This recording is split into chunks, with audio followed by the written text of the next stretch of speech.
தற்போது கிடைத்துள்ள அண்மை செய்தி. தமிழகத்தில் 18 மாவட்டங்களில் 34 உயர்மட்ட பாலங்கள் கட்ட முதலமைச்சர் மு.க.ஸ்டாலின் உத்தரவு பிறப்பித்திருக்கிறார். அண்மை செய்தியாக பார்த்துக் கொண்டிருக்கிறோம். கூடுதல் விவரங்களோடு இணைகிறார் தலைமை செய்தியாளர் சிவா. சிவா, வணக்கம். விவரங்கள். தமிழ்நாட்டில் ஊரக வளர்ச்சி மற்றும் ஊராட்சி துறையின் சார்பில் 18 மாவட்டங்களில் 34 உயர்மட்ட பாலங்கள் கட்டுவதற்கு 177 கோடி ரூபாய் நிதி ஒதுக்கீடு செய்து தமிழ்நாடு முதலமைச்சர் மு.க.ஸ்டாலின் தற்போது ஒரு உத்தரவை பிறப்பித்திருக்கிறார். குறிப்பாக இந்த ஊரக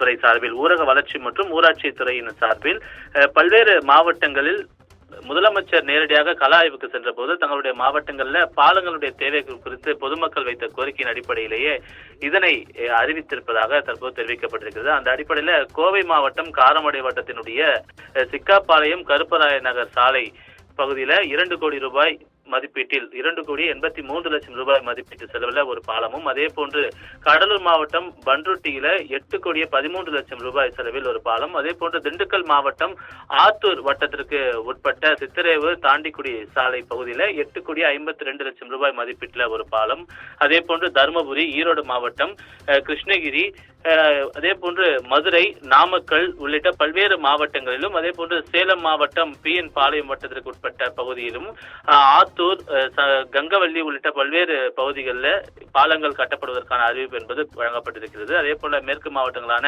நீலகிரி, அதே போன்று திருப்பூர், டெல்டா மாவட்டமான தஞ்சாவூர், தென் மாவட்டங்கள்ல தூத்துக்குடி உள்ளிட்ட பல்வேறு மாவட்டங்கள் 18 மாவட்டங்களுக்கு கிட்டத்தட்ட 34 உயர்மட்ட பாலங்கள் கட்டுவதற்கான ஒரு அறிவிப்பும் அதற்கான ஒரு நிதி ஒதுக்கீடும் தமிழ்நாடு முதலமைச்சர் மு.க.ஸ்டாலின் தற்போது அறிவித்திருக்கிறார். ஒட்டுமொத்தமாக 177,85,00,000 ரூபாய் மதிப்பீட்டில் இந்த 18 மாவட்டங்களில் 34 உயர்மட்ட பாலங்கள் கட்டக்கூடிய பணிகள் என்பது தற்போது தொடங்குவதற்கான பூர்வாங்க நடவடிக்கைகள் என்பது தொடங்கியிருக்கிறது. அதற்கான நிதி என்பது தற்போது அறிவிக்கப்பட்டிருக்கிறது என்றும், விரைவில் இந்த பணிகள் எல்லாம் முடிக்கப்பட்டு தானே இந்த பாலங்களை திறந்து வைப்பேன் என்ற ஒரு உறுதியையும் முதலமைச்சர் மு.க.ஸ்டாலின் இந்த அறிவிப்பில் தெரிவித்திருக்கின்றார். சாரா,